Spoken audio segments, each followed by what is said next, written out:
मी आज इंदापूरमध्ये आहे, पुणे जिल्ह्यातल्या. इंदापूर ही ऐतिहासिक आणि ओबीसी चळवळीला नेहमी साथ देणारी नगरी आहे. इंदापूरमध्ये खरं तर काल आम्ही जालना जिल्हा, बीड जिल्हा असं करत मी आज पुणे जिल्ह्यातल्या परत इंदापूरमध्ये आलोय आणि इंदापूरमध्ये आज संध्याकाळी आमच्या अनेक घोंगडी बैठका होणार आहेत. अनेक गावामध्ये आम्ही आज छोट्या छोट्या बैठकांचं नियोजन केलेलं आहे. आमचं धोरण एकच आहे, 1 सप्टेंबरला लाखोंच्या संख्येनं मुंबईला जायचं. ओबीसी एकवटत नाही, ओबीसी एकत्र येत नाही, ओबीसीच्या बाजूने कोण बोलायला तयार नाही. ना आमदार बोलतात, ना मंत्री बोलतात, ना खासदार बोलतात, ना विरोधक बोलतात, ना सत्ताधारी पक्षामधले बोलतात. एखादा दुसरा अपवाद वगळला, माननीय छगनरावजी भुजबळ असतील किंवा वडेट्टीवार साहेब असतील किंवा अजून 1-2 अपवाद वगळले, तर महाराष्ट्रातली लोक ओबीसीच्या प्रश्नावर कोणीही बोलायला तयार नाही. त्याचा परिणाम असा झालाय की एका चौथी नापास माणसानं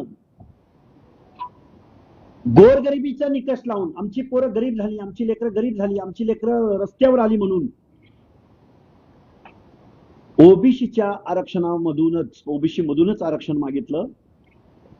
आणि ओबीसीच्या आरक्षणाची झोपडी जी सामाजिक न्यायाची होती, जी गावकुसा बाहेरच्या, जी डोंगराच्या कड्याकपारीत राहणाऱ्या भटक्या विमुक्त जाती जमातींच्या, गावगाड्यामध्ये कारुणारू असणाऱ्या, गावगाड्यामध्ये वेगवेगळा व्यवसाय करून इथल्या व्यवस्थेला सेवा देणाऱ्या बलुत्या आलुत्यांच्या सामाजिक न्याय हक्कासाठी बिंदेश्वरी प्रसाद मंडल यांच्या नेतृत्वाखालील मंडळ आयोगानं सामाजिक न्याय, सोशल जस्टिस देण्यासाठी जे ओबीसीचं आरक्षण आणलं, त्या आरक्षणामधून मनोज जरांगे सारख्या शिवराळ भाषा बोलणाऱ्या, वेगवेगळ्या नेत्यांना कमरेखालची भाषा बोलणाऱ्या, संविधानिक पदावरील मंत्र्यांच्या, मुख्यमंत्र्यांची आयमाई काढणाऱ्या माणसाच्या सांगण्यावरनं ओबीसीचं आरक्षण संपवलेलं आहे. आता तुम्ही म्हणाल कसं संपवलंय? तर जो गावगाड्यातला बलुतालुता आहे, जो भटका विमुक्त आहे, जो ओबीसी आहे, त्यांच्या आरक्षणामध्ये जर राज्यकर्ती जमात असलेला मराठा समाज जर आलेला आहे आता सध्या, मी शेकड्यानं उदाहरणं तुमच्या समोर मांडेन, तर त्यांच्या स्पर्धेमध्ये मराठा सुप्रीम कोर्टाच्या भाषेमध्ये, जजमेंटमध्ये dominating caste of Maharashtra Maratha, जी शासनकर्ती जमात आहे, जी राज्यकर्ती जमात आहे, ज्या शेकडो वर्षाचं लिटरेचर आहे, हिस्ट्री आहे, गावातल्या वतनदारापासून, जहागीरदारापासून, गाव गाडा चालवणाऱ्या पाटील, देशमुख, गावडा, चौगुला, संयुक्त महाराष्ट्र निर्माण झाल्यानंतर 29 पैकी 22 मुख्यमंत्री, 24 मुख्यमंत्री. मराठा समाज मागास कसा होऊ शकतो? मराठा समाज फ्रंट डोअरनं ओबीसी मध्ये येऊ शकत नाही. ते संविधानाला मान्य नाही, ते स्टेट बॅकवर्ड कमिशनला मान्य नाही, खत्री आयोगाला मान्य नाही, बापट आयोगाला मान्य नाही, गायकवाड आयोगाच्या शिफारसी सुप्रीम कोर्टाने नाकारल्या, त्यावर सुप्रीम कोर्टानं 650 पानाचं जजमेंट दिलं. पण तरी सुद्धा आताच्या सरकारनं आता फ्रंट डोअरनं मराठा समाजाला ओबीसी मध्ये येता येत नाही, तर कुणबीच्या दाखल्यावरून सुतावरून स्वर्ग गाठण्याचा प्रयत्न केला. कुणबीचे दाखले काढले गेले आणि आम्ही कुणबीच आहोत, मराठी म्हणजे कुणबीच.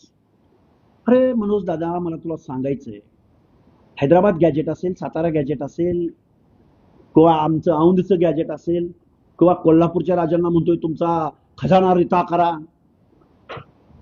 अरे कुणब्याची नोंद फक्त मराठा समाजाची नाही, कुणब्याची नोंद जैनांची आहे, कुणब्यांची नोंद कुलकर्ण्यांची म्हणजे ब्राह्मणांची आहे, कुणब्यांची नोंद, अरे जो शेती करतो त्याच्या सगळ्यांच्याच नोंदी आहेत ना. मग आता ओबीसीचं आरक्षण ब्राह्मणांना द्यायचं, ओबीसीचं आरक्षण जैन समुदायाला द्यायचं, आमच्या कर्नाटकच्या बाउंड्रीवरच्या लिंगायत, सरसकट लिंगायत समाजाला ओबीसीचं आरक्षण द्यायचं, काय म्हणणं आहे तुझं? जर शेती करणाऱ्याला जर आरक्षण असं जर तुमचा कयास असेल, हैदराबाद गॅजेटमध्ये नोंदी काय होत्या? मराठा समाज मागास आहे म्हणून नोंदी होत्या, त्या रेव्हेन्यूच्या नोंदी होत्या, त्या फार्मर्सच्या नोंदी होत्या, त्या शेतकऱ्यांच्या नोंदी होत्या. जर मराठा समाज ओबीसी मध्ये समाविष्ट झाला तर ओबीसी त्यांच्या स्पर्धेत टिकू शकत नाही, त्यांच्यावर सामाजिक अन्याय होईल, अशी भूमिका आम्ही गेली 3-3.5 वर्ष झाली घेतोय. पण शासनाने आमचं ऐकलं नाही. ज्या शासनाचा डीएनए ओबीसी होता, त्या शासनानं ओबीसीच्या बाजूनं एक ब्र शब्द काढलेला नाही, एक ब्र शब्द. प्रत्येक पुढारी पुढे येतोय, म्हणतोय ओबीसीच्या ताटाला धक्का न लावता, ओबीसीच्या आरक्षणाला धक्का न लावता, ओबीसीचं एक तसूभर सुद्धा आम्ही त्यांना देणार नाही. कसं देणार नाहीयेत तुम्ही? सातारा जिल्हा परिषद अध्यक्षपद कुणाला गेलं? दौंडचं पंचायत समिती सभापतीपद कुणी घेतलं? दौंडचं नगराध्यक्षपद कुणी घेतलं? फलटणचं पंचायत समिती सभापतीपद कुणी घेतलं? किती उदाहरणं, शेकड्यानं उदाहरणं सांगेन. पिंपरी चिंचवड असेल, कोल्हापूर महानगरपालिकेच्या महापौर कोण झाल्या? किती उदाहरणं सांगायची. मी पंचायत राजची उदाहरणं नाही सांगत. शिक्षण आणि नोकरीच्या एंट्री पॉइंटला मराठा समाजाच्या स्पर्धेमध्ये आमचा गावगाड्यातला ओबीसी, भटका विमुक्त जाती जमाती टिकू शकत नाही.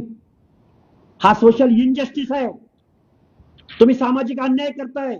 तुम्ही संविधानाचा हेतू, आरक्षण देण्याचा हेतू, मंडल आयोगाचा हेतू तुम्ही पायदळी तुडवताय. तुम्ही आमच्या हक्काचं संरक्षण करू शकत नाही मुख्यमंत्री महोदय. म्हणून आम्ही 1 सप्टेंबरला लाखोंच्या जनसंख्येनं मुंबईला येतोय आणि त्याची सुरुवात दौंड आणि इंदापूर, बारामतीच्या इथून पाटसमधून आम्ही करणार आहोत. मराठवाड्यातल्या प्रत्येक गावामधले, अगदी सिंदखेड राजा, देऊळगाव राजा, लोणार, बुलढाणा, अमरावती, इकडे नांदेड, लातूर, परभणी, छत्रपती संभाजीनगर, धाराशिव, सोलापूर, ज्या दिवशी मुंबईकडे ओबीसीचा मोर्चा सुरू होईल तो जगन्नाथाचा रथ असेल. ओबीसी म्हणजे मनोज जरांगे काय? एका ओबीसीच्या नेत्याला तू खिंडीत गाठून त्यांच्यावर बॉडी शेमिंग केलं, त्यांना शिव्या द्यायचं काम केलं, कमरेखालची भाषा बोलला, अर्वाच्य भाषेमध्ये शिवीगाळ केली आणि ती इथल्या मुख्यमंत्र्यांनी ऐकली, मंत्रिमंडळानं ऐकली, आमदार खासदारांनी ऐकली. एक माईका लाल पुढे आला नाही. अरे हे सामाजिक मागासांचं आरक्षण आहे. हा फुले शाहू आंबेडकरांचा महाराष्ट्र आहे. कुठे शरद पवार? का बोलतोय पवार साहेबांवर? कारण पवार साहेब तुम्ही पुढे यायला हवं होतं, म्हणायला पाहिजे होतं अरे हे सामाजिक मागासांचं आरक्षण आहे. आणि कशासाठी असतं आरक्षण? प्रतिनिधित्वासाठी असतं आरक्षण. तुम्हाला गरिबी हटवण्यासाठी आरक्षण पाहिजे तर इकॉनॉमिकल विकर सेक्शन दिलंय ना, 103वी घटना दुरुस्ती करून तुम्हाला दिलंय ना रिझर्वेशन, ते नको आहे. परत महाराष्ट्र शासनानं एसईबीसीचं 10% स्पेशल कायदा करून दिलाय. कोर्टात केस लढतंय, शासन बाजू म्हणतंय, ते नको आहे तुम्हाला. आम्हाला ओबीसी मधलंच आरक्षण पाहिजे. आता मी खूप बोलतोय असं वाटेल तुम्हाला. काही प्रश्न येऊ द्या, प्रश्नावरती आपण निश्चित प्रश्न उत्तराचा कार्यक्रम. सर, तुम्हाला मुख्यमंत्री साहेब गुड बॉय म्हणतात, मग जर त्यांचा फोन आला तर तुम्ही तुमचं आंदोलन मागे घ्या? अरे इथं 60% ओबीसींची हक्क अधिकाराची लढाई सुरू आहे. इथं हा पर्सनल वैयक्तिक प्रश्न नाही. तुम्ही म्हणताय तसं मुख्यमंत्र्यांचा फोन आला, लक्ष्मण हाके बाजूला गेला तर ओबीसी थांबणार नाही. ओबीसी रस्त्यावर उतरणार.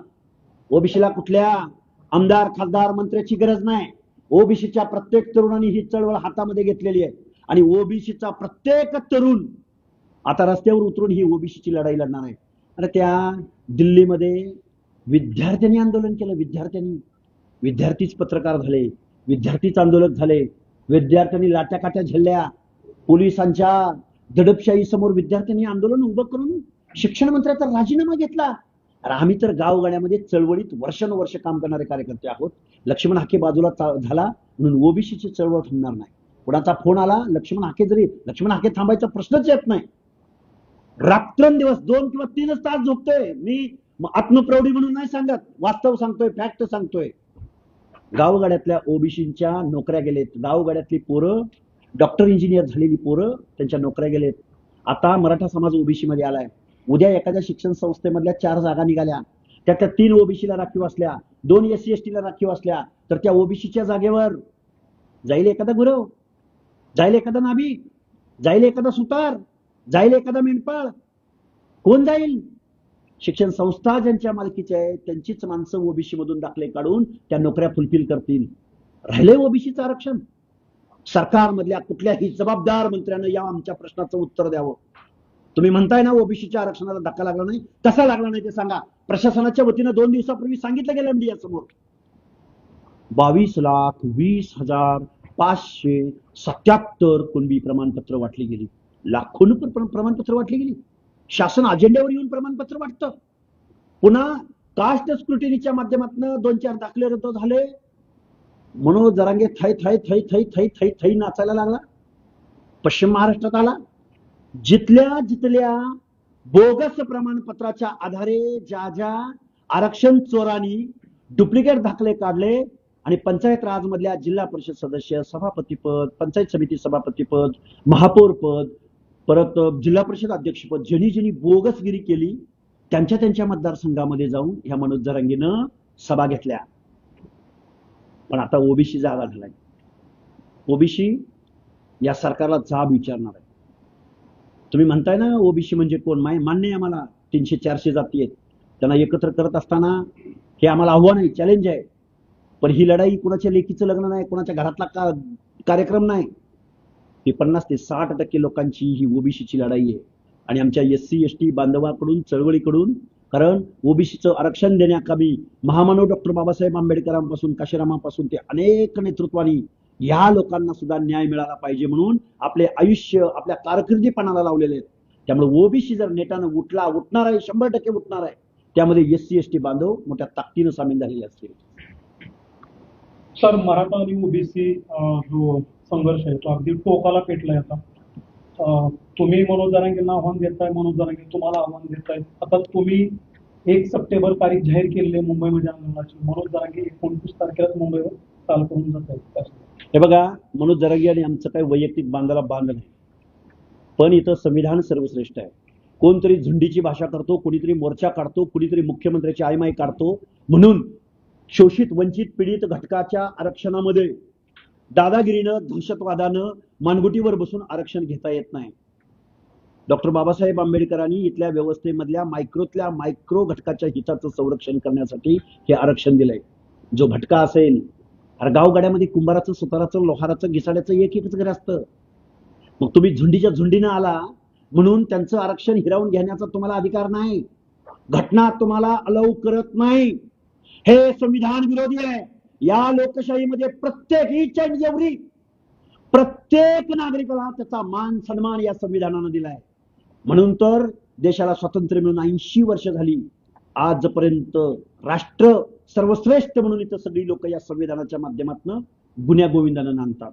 मनोज जरांगे सारखा माणूस कमरेखालची शिवराळ भाषा बोलून माईक समोर काय बोलायचं याचा कॉमन सेन्स, माईक समोर आल्यावर काय बोलायचं ह्याची अक्कल नाही हो या माणसाला.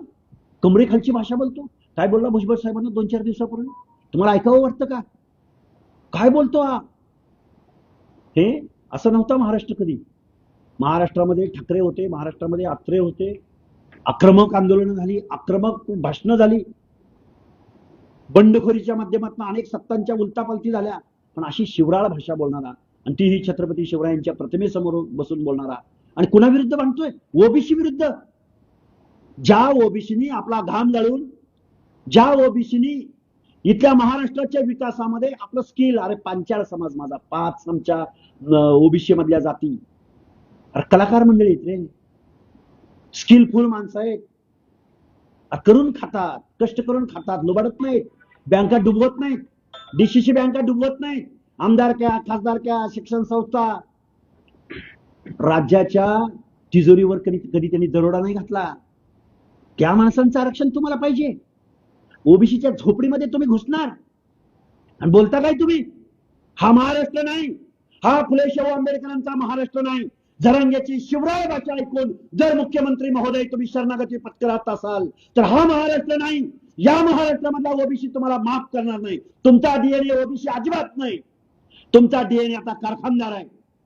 मुख्यमंत्री महोदय, तुमचा डीएनए एका बाजूला विखे पाटील, एका बाजूला शिवेंद्रराजे भोसले, एका बाजूला सगळे कारखानदार. तुम्ही डाव्या बाजूला कारखानदार, उजव्या बाजूला कारखानदार. कसा तुमचा डीएनए ओबीसी? एक ब्र शब्द तुम्ही बोलायला तयार नाही ओबीसीच्या प्रश्नावर. हा ओबीसीचा जगन्नाथाचा रथ अजिबात थांबणार नाही. ज्या दिवशी मुंबईकडे निघेल, फक्त महाराष्ट्र नाही, देश नाही, जगभरातलं सर्वात मोठं आंदोलन या फुले शाहू आंबेडकरांच्या महाराष्ट्रामध्ये निर्माण झालेलं असेल. कारण देशाला संविधान देणारे म्हणजे फुले शाहू आंबेडकर आहेत. या फुले शाहू आंबेडकर या महामानवांच्या जन्मभूमीमध्ये सामाजिक न्याय, संविधान पायदळी बनवण्याचं काम मुख्यमंत्री महोदय आणि इथलं सरकार 2 उपमुख्यमंत्री तुम्ही करताय. ही क्रांती तुम्हाला बघायला भेटेल. तर तुम्ही आता म्हणाला की भाषेचा स्तर वाढतो घसरत चाललेला आहे आणि अशा पद्धतीच्या भाषा राजकारणात केल्या जातात. पण त्या भाषा दोन्ही बाजून होत आहेत. हे बघा, आता कालचं उदाहरण जर घ्यायचं म्हटलं तर त्याही विधानावरून नवनाथ वाघमारेंवर खूप आरोप होत आहेत. दोन्ही बाजूनी तर कसं त्याला आवड कोणी घालायची? विषय असा आहे, आवड कोणी घालायची? विषय असा आहे, नवनाथ आबा वाघमारेंच्या कालच्या वक्तव्याचं अजिबात लक्ष्मण हाके समर्थन करत नाही. मुळात आमचा फोकस आहे तो 1 सप्टेंबरचं ओबीसीचं आंदोलन मुंबईला जास्तीत जास्त मोठ्या प्रमाणात कसं जाईल या प्रश्नावर. त्यामुळे नवनाथ आबाच्या एका वाक्यावरून ओबीसीच्या या प्रश्नावरून लक्ष डायव्हर्ट होणार नाही याची काळजी आम्ही रात्रंदिवस आतडत तुटोस्तवर या महाराष्ट्राला ओरडून सांगतोय. 1 सप्टेंबरला ओबीसीनं एकत्र यायचंय, मुंबईला जायचंय. आता उरला प्रश्न, गेल्या 2-3 वर्षाच्या कालावधीमध्ये महाराष्ट्राच्या एका महान कायदे तज्ज्ञ, पंडित, उच्च विद्या विभूषित मनोज जरांगेची भाषा महाराष्ट्रानं ऐकलेली आहे. मी नवनाथ आबांच्या वाक्याचं अजिबात समर्थन करत नाही. मनोज दादा बोलले की मनोज दादा बरसले. नवनाथ आबाच्या वाक्याचं समर्थन करत नाही, पण मनोज जरांगेची गेल्या 3-3.5 वर्षातली भाषा तुम्हाला मान्य आहे का? जे आता नवनाथ आबांना विरोध करताय, तुम्ही मनोज जरांगेंना हा प्रश्न विचारणार का? भाषेचा स्तर कमरेखाली नेला कोणी? अजिबात मी नवनाथ आबाच्या वाक्याचं समर्थन करत नाही. तुम्ही छत्रपती शिवराय यांच्या प्रतिमेसमोर बसता, माझी जिजाऊचं नाव घेता आणि आम्ही ओबीसीची बाजू मांडतो. अरे भुजबळ साहेबांना तुम्ही काय काय बोलला? तुम्ही माननीय चंद्रशेखर बावनकुळे साहेबांवरती त्यांच्या शारीरिक व्यंग्यावरून, रंगावरून, शारीरिक ठेवणीवरून तुम्ही बोलला. अरे परमेश्वरासमोर आम्हाला जर ऑप्शन फॉर्म भरायचा असता तर आम्ही रंग गोरा मागितला असता. उंचा पुरा मदनाचा पुतळा अशा पद्धतीचं, अशा घरामध्ये आम्हाला जन्म दे म्हणून आम्ही देवाला एखादा ऑप्शन भरून दिला असता ना. कुणाच्या मातेचा उद्धार करायची जबाबदारी किंवा मातेचा उद्धार करायचा अधिकार तुम्हाला दिला कोणी? त्यामुळे ही भाषा एवढ्या खालच्या स्तरावर नेली कोणी याचं सुद्धा परिशीलन झालं पाहिजे. परत जबाबदारीनं सांगतो, नवनाथ आबाच्या वाक्याचं समर्थन आम्ही करत नाही, पण गेल्या 3-3.5 वर्षाच्या कालावधीमध्ये महाराष्ट्रामध्ये मुख्यमंत्री पदावर बसलेल्या माणसाची सुद्धा आयमाय या माणसानं काढली. कोणीही बोलत नव्हतं. वाईट वाटतं, खेद व्यक्त करावासा वाटतो. एक लक्षात ठेवा ओबीसी बांधवांनो, आपल्याला 1 सप्टेंबरला मुंबईला जायचंय आणि हजारोंचा ताफा घेऊन जायचं. पाठीमागच्या आंदोलनाच्या पेक्षा आता 4 पटीनं मराठा बांधव या आंदोलनामध्ये सहभागी होते. आता मराठा वीरेंद्र पवार यांनी वक्तव्य केलं. बघा, वीरेंद्र पवार असो अजून कोण असो, प्रत्येकाला आपले हक्क, अधिकार, आरक्षण मागण्याचा अधिकार आहे. मला एक कळत नाहीये, मनोज जरांगेंच्या तोंडामध्ये भाषा काय आहे? आमची लेकरं गरीब झाली, आमची लेकरं गरीब झाली, आम्हाला शिक्षण नोकऱ्या पाहिजे. हा प्रश्न फक्त महाराष्ट्रापुरता नव्हता. हा प्रश्न जाट, गुर्जर, राजपूत, देशभरातल्या वेगवेगळ्या राज्यामधून ही मागणी होती ओबीसी आरक्षणाची, पाटीदार वगैरे. मग केंद्र सरकारनं विचार केला या गोष्टीवर. जबाबदारीनं ऐका बांधवांनो, माझ्या मराठा बांधवांनो, हात जोडून विनंती आहे तुम्हाला. नरेंद्र मोदी साहेबांनी 103वी घटना दुरुस्ती केली. इकॉनॉमिकल विकर सेक्शन, गरिबांसाठी सुद्धा आपल्याला आरक्षण दिलं पाहिजे. त्यानंतर महाराष्ट्रामध्ये एसईबीसी, माननीय एकनाथरावजी शिंदे, स्वर्गीय अजितदादा पवार, देवेंद्र फडणवीस साहेब या सरकारनं 10% एसईबीसीचं आरक्षण मराठा समाजाला दिलं. केंद्राचं घटना दुरुस्ती करून दिलेलं आरक्षण ते 10%, ईडब्ल्यूएस, इकॉनॉमिकल विकर सेक्शन. महाराष्ट्राचं एसईबीसी स्पेशल कायदा करून महाराष्ट्राच्या भौगोलिक महाराष्ट्र राज्यामध्ये 10% एसईबीसीचं आरक्षण. नाही नाही नाही नाही नाही नाही, मला ओबीसी मधनं आरक्षण पाहिजे. मला का अट्टास आहे? कारण गावगाड्यामधला ओबीसी कुठेतरी सरपंच होतोय, कुठेतरी पंचायती मेंबर होतोय, कुठेतरी एखादा झडपी मेंबर व्हायला लागला होता, कुठेतरी एखादा जिल्हा परिषद अध्यक्ष व्हायला लागला होता. आता नाही होणार. मराठा समाजाच्या राज्यकर्त्या जमातीच्या स्पर्धेमध्ये त्यांच्या पैशासमोर, धनदांडग्या जातींसमोर, जातदांडग्या जातीसमोर नाही गावगाड्यातला ओबीसी टिकू शकत. हा सामाजिक अन्याय आहे, हे संविधानाला मान्य नाही. ते आम्ही वारंवार या महाराष्ट्राला समजावून सांगतोय. मग कुणाची किती जात आहे, कुणाची किती संख्या आहे, मग ओबीसी जर एकत्रच येणार नसेल तर मग ओबीसी पण हे आरक्षण विसरून जातील. कारण ईडब्ल्यूएस मराठा समाजाला, एससीबीसी मराठा समाजाला, ओबीसी कोटा मराठा समाजाला, उरलं काय? एससी आणि एसटी. संपलं ना आरक्षण. मुख्यमंत्री महोदय, तुम्ही आमच्या हक्क अधिकाराचं संरक्षण केलं नाही? केलं. म्हणून तर हा अट्टास आहे, म्हणून तर हा आक्रोश आहे, ओबीसींचा आक्रोश आहे. आणि मराठा समाजाची जात दांडगी, जातीच्या अहंकाराची भाषा आहे. आमच्या विरुद्ध बोलता, ओबीसींच्या विरोधात बोलता. छत्रपती शिवाजी महाराजांच्या स्वराज्यासाठी जीवाची कुर्बानी देणाऱ्या बलुतेदार आलुतेदार भटक्या माणसांच्या विरोधात बोलता. बेहरजी नायकाच्या बेरड बेडर रामुशाच्या विरोधामध्ये बोलता. चित्रपती समूहाच्या विरोधात बारुडकार, भराडी, वासुदेव, गोंधळी या माणसांचं तुम्हाला आरक्षण पाहिजे. अरे पालामध्ये राहतात, पालामध्ये. अहो वतनदार, अहो देशमुख, अहो पाटील, अहो चौगुले. कुणाचं आरक्षण मागताय? कुडमुड्या जोशाचं? कुणाचं आरक्षण मागताय? मेंढपाळाचं? कुणाचं आरक्षण पाहिजे तुम्हाला? ह्या सगळ्या लोकांचं? हा सामाजिक न्याय आहे का? हे संविधानाला अपेक्षित आहे का? मुख्यमंत्री पदावर बसलेल्या माणसांनो, तुम्ही ओबीसींच्या हक्क अधिकाराचं कायनात समुद्रात बुडवलेली आहे. राजकारण तुम्हाला लकलाभ. ओबीसी बांधव ज्या दिवशी मुंबईला निघेल, मुंबई चक्का जाम झालेला असेल मुंबईचा. खूप जबाबदारीने बोलतोय मी. कारखानदाराचा पोरगा नाही, मी आमदाराचा पोरगा नाही, आम्ही खासदाराची पोरं नाही. पण गाव वगैरेतला ओबीसी एक झाल्यानंतर तुम्हाला ओबीसींची ताकद काय हे आम्ही तुम्हाला दाखवून देऊ. लक्ष महाराष्ट्राचं सरकार असेल ज्यांनी बेकायदा GR काढले, जो 2 सप्टेंबरचा GR निघाला, जो कास्ट स्क्रुटिनी समिती रद्द करा म्हणणारा प्रसाद लाड सारखा रिश्वतखोर आमदार, राधाकृष्ण विखे पाटला सारखा ओबीसींच्या हक्क अधिकारात, ओबीसींच्या आरक्षणाच्या ताटात माती मिसळणारा विखे पाटला सारखा ज्येष्ठ मंत्री, तुला लगा मुख्यमंत्री पदाची स्वप्न पडतात काय? आता परत म्हणाल भाषेचा स्तर घसरला. हा आमचा आक्रोश आहे. अरे शिव्या आम्ही द्यायला पाहिजे होत्या. आरक्षण घेणारे तुम्हाला शिव्या देत आहेत. अरे आक्रोश आमचा पाहिजे होता, बंड आमचं पाहिजे होतं, आम्ही रस्त्यावर उतरायला पाहिजे होतं. आम्ही तुमच्या शासकीय कर्मचाऱ्यावरती, शासकीय ऑफिसेसवरती आम्ही दगडफेक करायला पाहिजे होती. आरक्षण तुम्ही घेणार आणि परत आमच्या ओबीसीवर तुम्ही हल्ले करणार, हा कुठला न्याय आहे? अजिबात चालणार नाही. कुणबी नोंदी आणि सगळे सोयरे या मुद्द्यावर तुमची भूमिका आहे. कुणबी नोंदी आणि सगळे सोयरे, सगळ्या सोयऱ्या कुठल्या कायद्यामध्ये, कुठल्या लॉ डिक्शनरीमध्ये, कुठल्या संविधानाच्या अनेक डेफिनेशन्स आहेत, केस लॉज आहेत, त्यामध्ये सगळे सोयऱ्याचा कुठं उल्लेख आहे? कोण अटॉर्नी जनरल आहे का? मुख्यमंत्री महोदय तुम्हाला कायदेशीर सल्लागार त्यांना विचारा सगळे सोयऱ्याची डेफिनेशन काय म्हणून सांगू शकताय तुम्ही? काही म्हणजे गावात एका माणसाकडं कास्ट सर्टिफिकेट मिळालं, सगळा म्हणजे सख्या नात्यातला, आणि सोयरा म्हणजे लग्नानंतर नातेसंबंध निर्माण झालेला. मग एखाद्या मुलानं जर सवर्ण जातीतल्या, ब्राह्मण समाजातल्या, मारवाडी समाजातल्या, जैन समाजातल्या मुलीबरोबर लग्न केलं अथवा मुलाबरोबर लग्न केलं तर सोयर संबंधानं त्यांना पण तुम्ही आरक्षण देणार? काय फालतूगिरी आहे राव. काय मागणी करावी याची सुद्धा अक्कल नसावी या माणसांना. गेल्या 3.5 वर्षापासून संविधानाची भाषा बोलतोय, कायद्याची भाषा बोलतोय. गाव वगैरेतल्या 18 पगड जाती उठल्या पाहिजेत, आपल्या हक्क अधिकारासाठी जागृत झाल्या पाहिजेत. हा देश आपला आहे. या देशामध्ये तुमच्या मताला जेवढी किंमत, जरांगेच्या मताला 5 मताची किंमत आहे आणि आमच्या मताला 1 मताची किंमत, असं बिसं काय आहे का जरांगे? 25 आमदार पाडायला चालला काय तू? 25 आमदार पाड, आम्ही 100 आमदार तुमचे मातीत गाडले वाचून राहणार नाही, एवढं लक्षात ठेवायचं. प्राध्यापक लक्ष्मण हाकेंचा नेमकं जरांगींना विरोध का आरक्षण? आतापर्यंत काय बोलतोय? कोण आहे जरांगी? काय माझा काय बांधायला बांधाय का त्याचा? काय संबंध माझा त्याचा?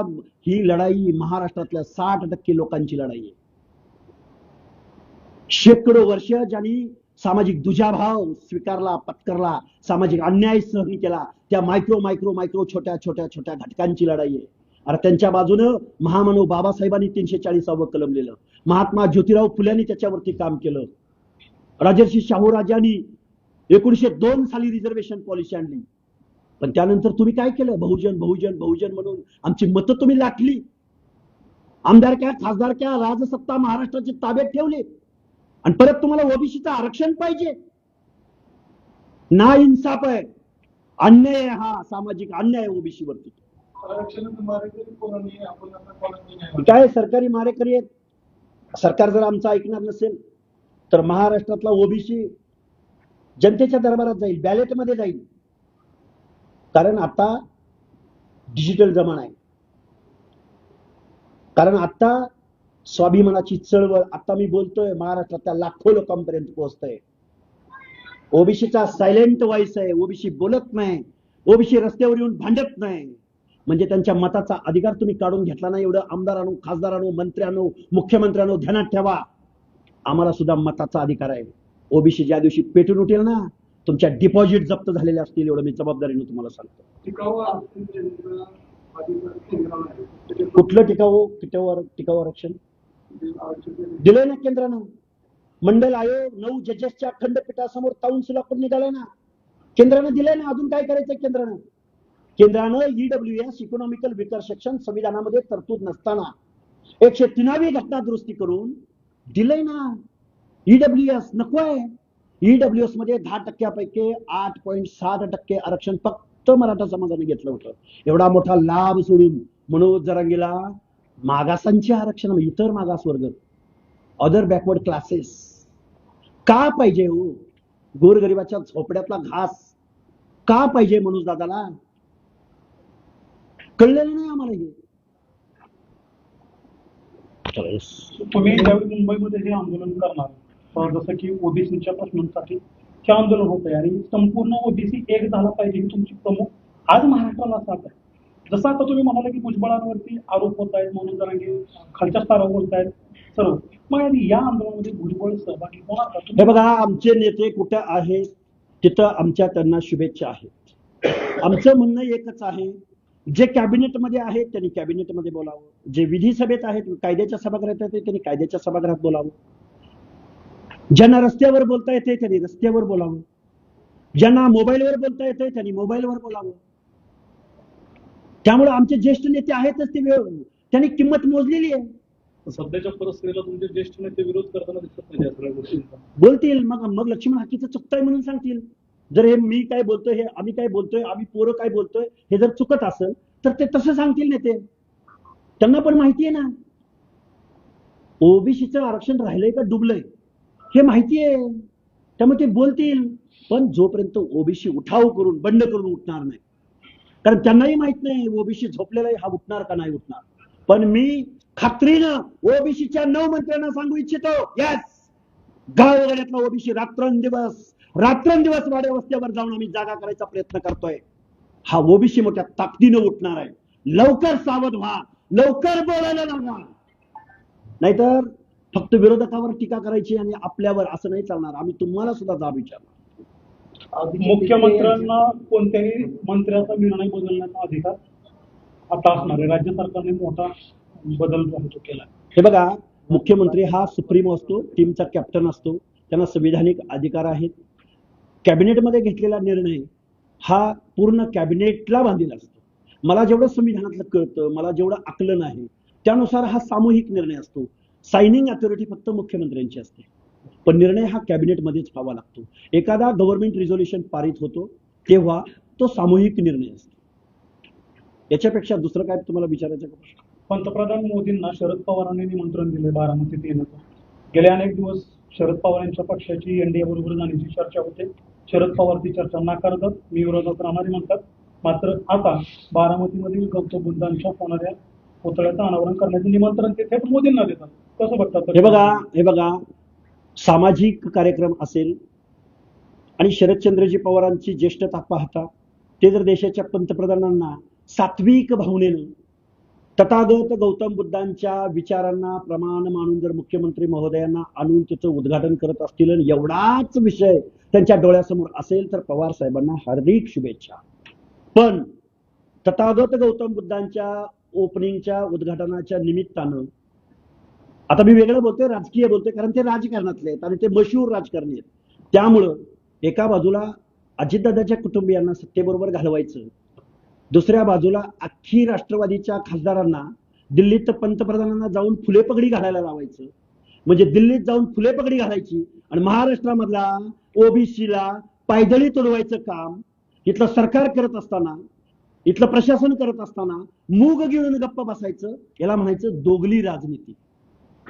पण ते निखळ हेतून पंतप्रधानांना आणत असतील तर त्यांना शुभेच्छा. पण त्यांनी सुद्धा मागासवर्गीयांच्या आरक्षणामध्ये तुम्ही जाऊ नका ही भूमिका घ्यावी. कारण मंडल आयोग इम्प्लिमेंट होत असताना सगळ्यात पहिल्यांदा मंडल आयोगाच्या अंमलबजावणीवरती सगळ्यात पहिल्यांदा म्हणजे खूप फरक नाही बरं का, परत म्हणाल यांनीच केलं. मंडल आयोग ज्यावेळी अंमलबजावणी व्हायची होती त्यावेळी या पुरोगामी महाराष्ट्राने सगळ्यात पहिल्यांदा धोरण अंमलात आणलं ते महाराष्ट्रानं. पण पवार साहेब तुम्ही बोला ना, पवार साहेब तुम्ही काहीच बोलत नाही. पवार साहेब तुम्ही बोललं पाहिजे. मुख्यमंत्री वगैरे येतील जातील, सत्ता भाजपची आहे, शिवसेनेचे, राष्ट्रवादीचे, नथिंग. पण महाराष्ट्राचे तुम्ही जाणते राजे आहात, मुख्य नेते आहात, तुम्ही बोललं पाहिजे. अरे हे सामाजिक मागासांचं आरक्षण आहे. तुम्ही मुख्यमंत्र्यांपेक्षा तुमच्या शब्दाला प्रमाण जास्त आहे, कारण तुम्ही पंतप्रधानांना तुमच्या गावात बोलवताय. पण महाराष्ट्रामधल्या ओबीसीच्या अनाथ माती कालवली जात असताना शरद पवार साहेब शांत बसणं बरं नव्हतं. अभिजित तिपके यांच्या आंदोलनानंतर राज्य सरकारनं जी आणतात, अभिजित तिपके यांना शाळांमध्ये इतर ठिकाणी शूटिंग काढण्यासाठी मज्जाव करण्यात. हे बघा, असं कोणी कुणाला मज्जाव करू शकत नाही. लोकशाहीमध्ये आचार, विचार, संचार, भाषण स्वातंत्र्य आहे. लोकशाहीमध्ये प्रशासनाकडून होणाऱ्या दिरंगाईवरती, अन्यायावरती, इरेग्युलर कामावरती आवाज उठवण्याचा इथल्या प्रत्येक नागरिकाला अधिकार आहे. त्यामुळे मला नाही वाटत की इथलं शासन कुठला कायदा आणून किंवा काय म्हणून एखाद्या अभिजित दिपके सारख्या ऍक्टिव्ह कार्यकर्त्यावर बंधनं लादू शकत नाही. स्वर्गीय नेते गोपीनाथ मुंडे यांच्या काँग्रेस प्रवेशाची चर्चा सुरू होती. म्हणजे आरोप झाले, आता पाठीमागे दावा केला माजी मुख्यमंत्री पृथ्वीराज चव्हाण यांनी.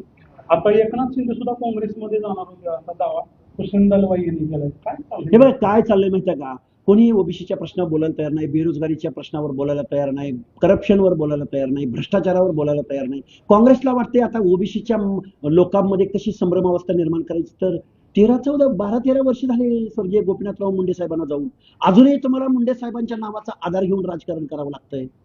अहो तिकडे राहुल गांधी म्हणतात जात नाही हे जनगणना झाली पाहिजे, आणि इथं ओबीसीचं आरक्षण पायदळी तुडू कचा तुडवायला लागलेत. पृथ्वीराज बाबा तुम्ही अभ्यासू माणूस आहात, तुम्ही दरबारी राजकारण करता. राहुल गांधींचा तेवढा शब्द इथं महाराष्ट्रात बोलून दाखवा की. तुम्हाला 12-13 वर्ष झाली मृत्यू पाहून स्वर्गीय लोकनेते गोपीनाथराव मुंडे साहेब, तरीही त्यांचं नाव घेऊन तुम्हाला राजकारण करावं असं वाटतं. मला कळलेलं नाहीये काँग्रेसचं काय धोरण आहे ते. शक्तीपीठ महामार्गाने विरोध केला. हे आता शेतकऱ्यांचा प्रश्न आहे, विकासाची कामं आहेत, विकास झाला पाहिजे, पण आमचा सामाजिक न्याय गाड्यानं तुम्ही पायदळी तुडवू नका अशी माझी विनंती आहे.